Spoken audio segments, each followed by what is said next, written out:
Peace and light to everyone under the sound of my voice. Let's get into this energy read off of my own energy. So the number sequence I got tonight came out to the number 35.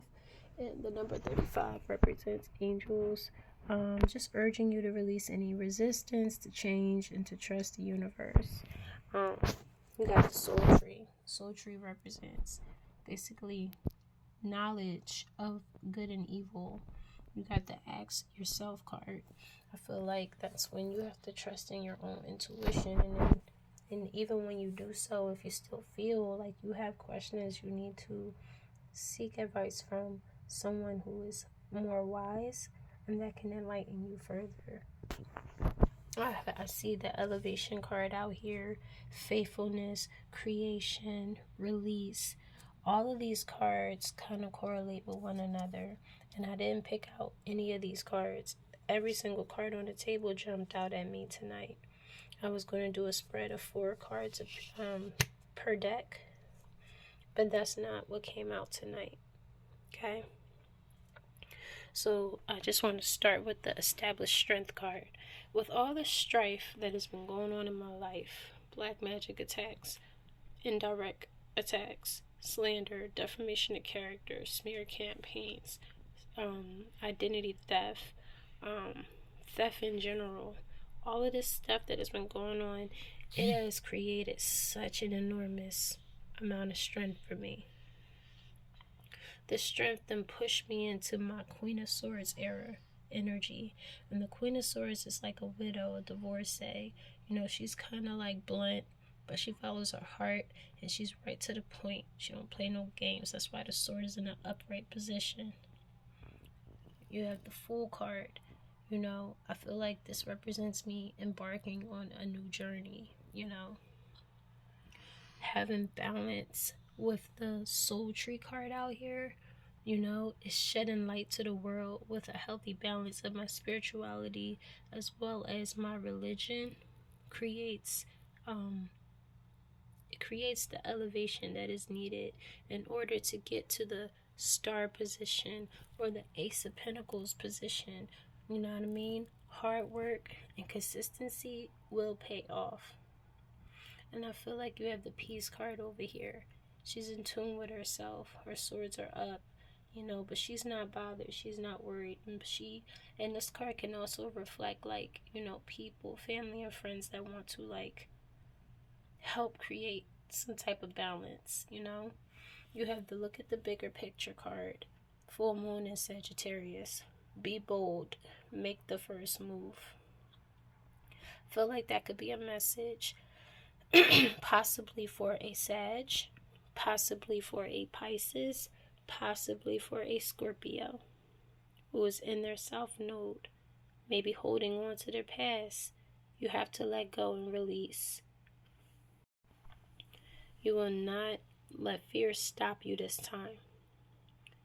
Whatever illusion, whatever threat, whatever fear, whatever peer pressure, anxiety, whatever is causing you not to release and be in your South Node, you will let it go and you will not let that hold you back this time.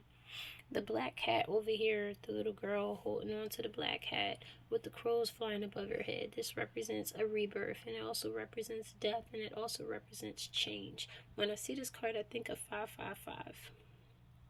A time of change. With the crows around her, everything that she has done is coming to an end.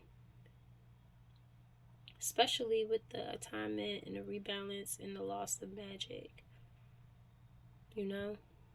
And then after the sadness, happiness and hope will return. You got the number 22 at the bottom of the card, and that reads, being open to love and guidance and letting those energies lead us deeper into our self-awareness.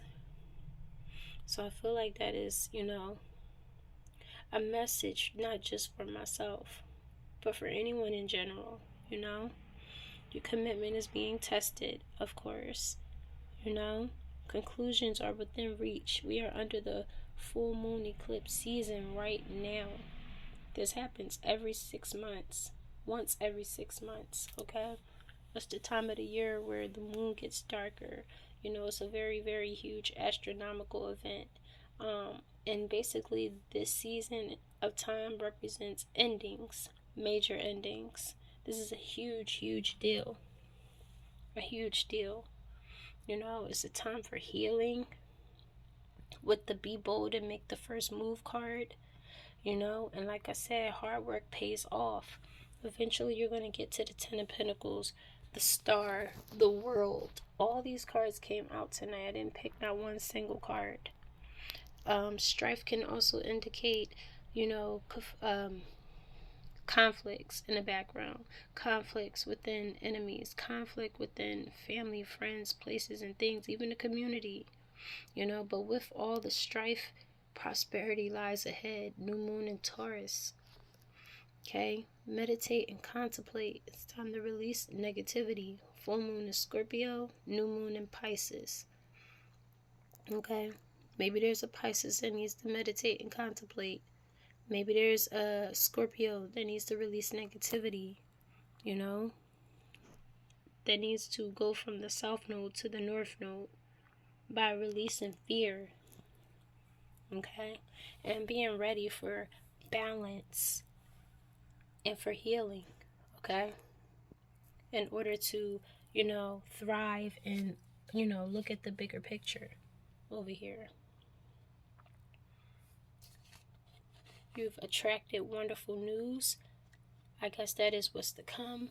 The number 19 represents, let me see, perseverance, inner power, finding your spiritual path. Your life is currently in alignment. Okay, that's a major big deal. Nothing is yet set in stone. Okay, whatever illusions that I think I'm under, nothing's set in stone. Or maybe that can also be a message to my enemies in the background. Whatever they think they got going on right now, nothing is set in stone, because my angels are letting me know I have nothing to worry about. Nothing is going wrong. You got the Empress card out here. The Empress is the mother of all queens in the deck. You know, she's the mother card. You know, she's a nurturer. She's creative. She's sexy. She's romantic. She's inspiring. You know. And definitely I embark these traits, qualities within myself. And with faithfulness and determination and consistency, you cannot go wrong. Release, create, be faithful to yourself and to the Lord, you know? Like, it's very, very clear.